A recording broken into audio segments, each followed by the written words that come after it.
Hey guys, it's So Cal Val from WOS Wrestling on ITV. You are watching Inside the Ropes on YouTube. Don't forget to like, share, and subscribe. Hey everybody, we're back here on Inside the Ropes, and I'm joined by So Cal Val. Hello. What an intro. How are you?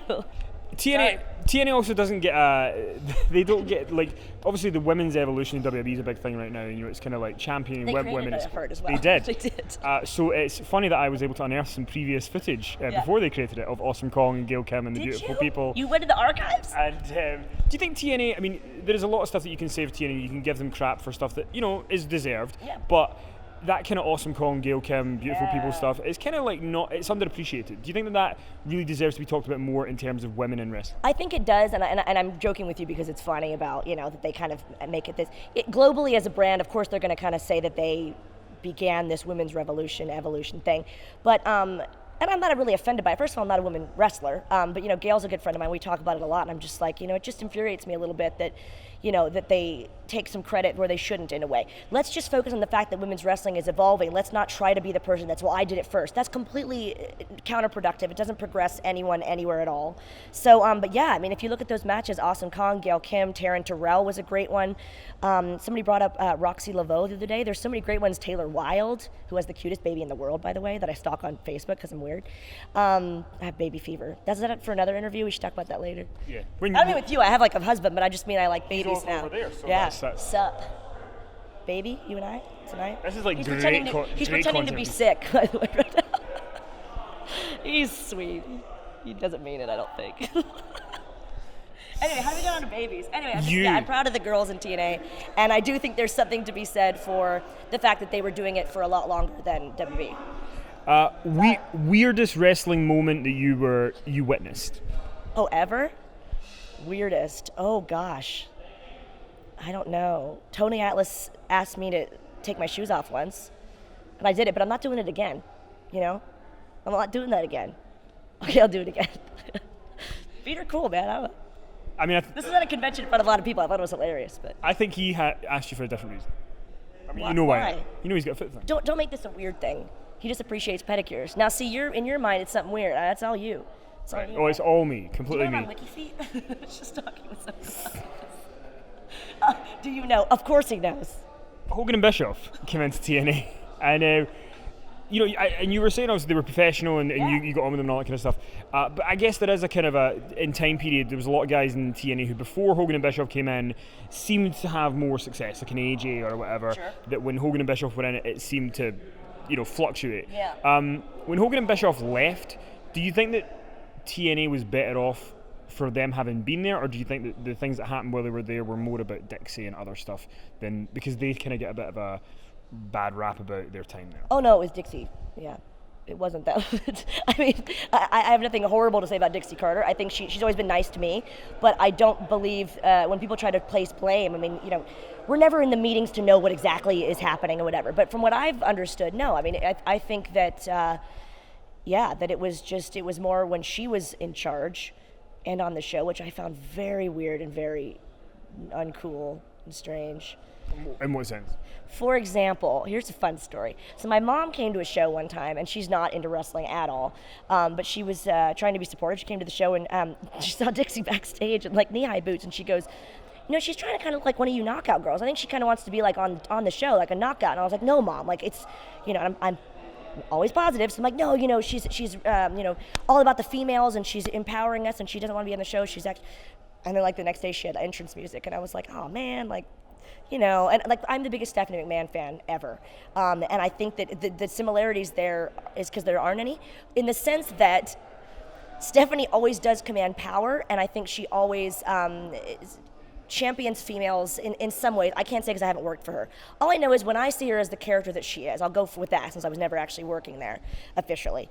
I see her as a very strong character. With Dixie, I thought it was strange that she made a lot of it about her storylines. When she was in storylines, for crying out loud, that was like love storylines, I just thought this is just the most embarrassing thing ever. And I think a lot of people thought that. I thought it was terrible. And then there was weird stuff where like AJ was involved and like Bobby Roode, and I was like, they're better than this. Why can't she be better than this? And I don't think that was a good move at all. after TNA, you've been very synonymous with Fight. That's like you're very synonymous with them. And I guess the biggest project that Fight have been involved with is All In.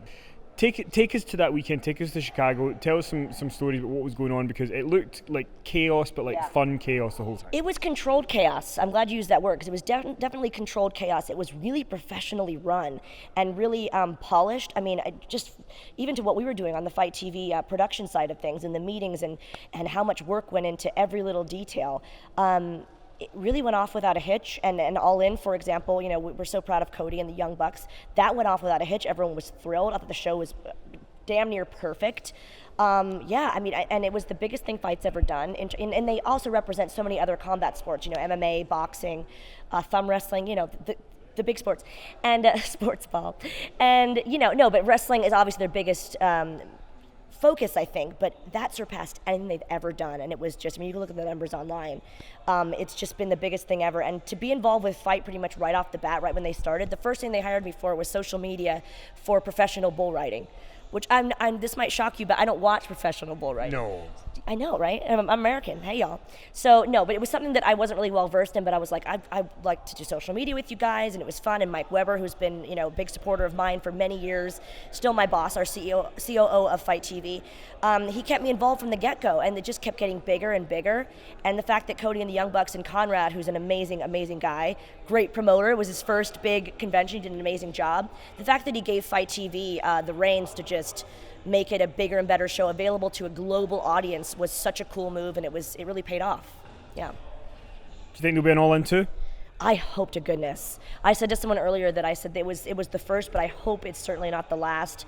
I think they'd be really silly to not do it again. I've never heard a pop so big in my life, several pops, that actually hurt my ears at that show. It was cool to be at the show too, because they had a viewing party, but I was actually there in a skybox, because it was empty, and I went in and I didn't tell anyone. Well, I wasn't invited into one, I just went to it.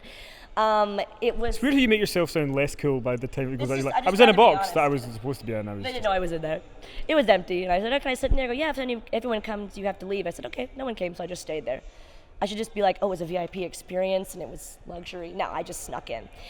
I snuck into All In. That's what happened. I was partially near. Anyway, so yeah, it was amazing to be at the show and be able to feel the energy, and you hear people say that, but I have to use those types of phrases. It was just an electric atmosphere, and the Fight was just so proud to be a part of it, and so was I. I want to ask you one last kind of Impact-related question. Impact Wrestling it's this thing. There's a stigma. People have this kind of attitude. They don't really want it around anymore for whatever reason. That's unfair, and a lot of the people who are there now are trying to really bring it back up. Too many wrestling promotions. That's always a problem. Why do they fight amongst themselves like this?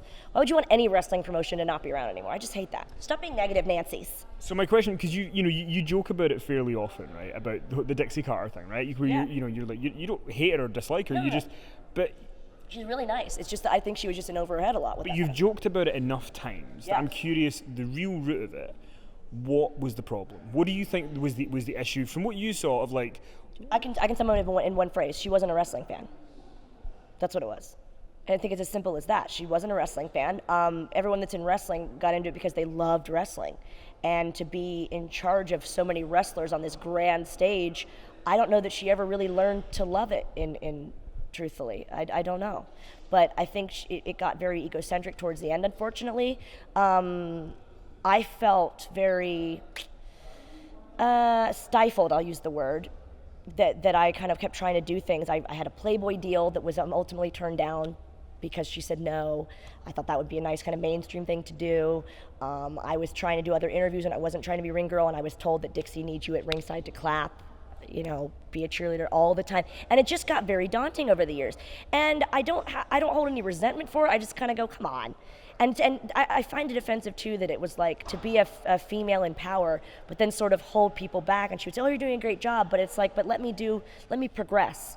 And it was just, I don't know how that happened. But I think she's a really nice lady, but I think she was in way over her head. And I think you have to be a very passionate fan and student of wrestling, as you are.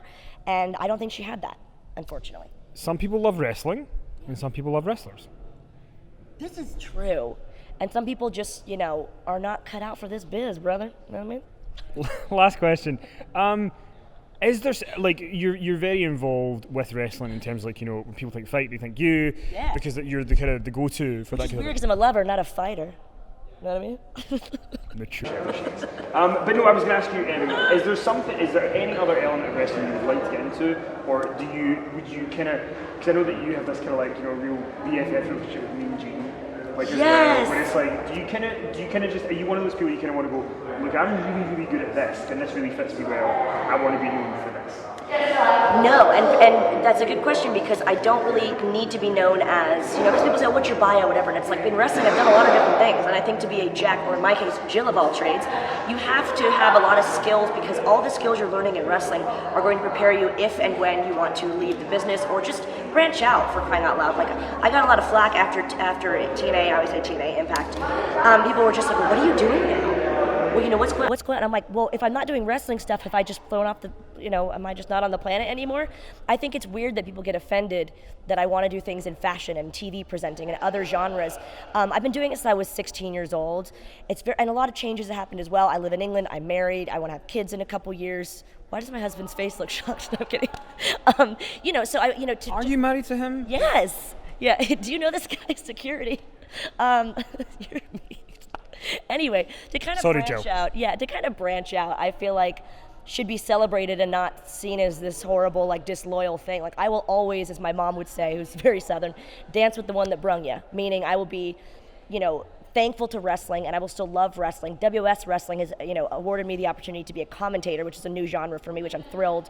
But I think it's okay to kind of have other things on the horizon and have family in mind and other projects and stuff like that, because then you're a well-rounded performer and you're a well-rounded person, really. And isn't that what it's all about? The journey? So, I don't really know what else to say. I very rarely am speechless, but... Have I done it? I feel like it's like Frasier. If less is more, imagine how much more can be. That's a thinker. It's not just a hat rack. Val, you're a little bit too much, but in a good way. Bar now? Yeah, 100%. Wine o'clock? We're going to go to the bar and get some wine. Val, thank you very much. Thank you so much, Kenny. You're a national treasure.